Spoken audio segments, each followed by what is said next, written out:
தற்போதைய அண்மைச் செய்தியை பார்த்துக் கொண்டிருக்கிறோம். மக்களவை இடைக்கால சபாநாயகர் பதவியேற்பு தற்போது நடைபெற்றுக் கொண்டிருக்கிறது.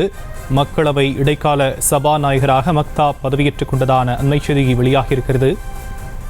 இது பற்றிய மேலும் விவரங்களை எம்முடைய செய்தியாளர் மதியழகன் வழங்க நாம் கேட்கலாம். மதியழகன், மேலும் விவரங்கள். நடந்து முடிந்த மக்களவை தேர்தலை அடுத்து இன்று முதல் முறையாக அவை கூடுகிறது. இந்த நிலையில் உறுப்பினர்களுக்கு பதவி பிரமாணம் செய்து வைப்பதற்காக இடைக்கால சபாநாயகராக மக்தாப் நியமிக்கப்பட்டிருந்தார். அவர் இன்றைய தினம் பொறுப்பேற்று இருக்கிறார். இதனைத் தொடர்ந்து அவை இன்றைய தினம் கூடி புதிதாக தேர்ந்தெடுக்கப்பட்ட எம்பிக்கள் பொறுப்பேற்றுக் கொள்வார்கள். அதனை தொடர்ந்து சபாநாயகருக்கான தேர்தல் நடைபெறும்.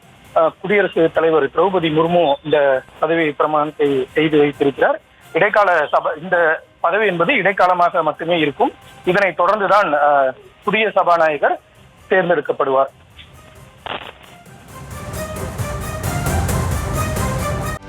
செய்திகளை உடனுக்குடனும் துல்லியமாகவும் தெரிந்து கொள்ள சப்ஸ்கிரைப் பண்ணுங்க.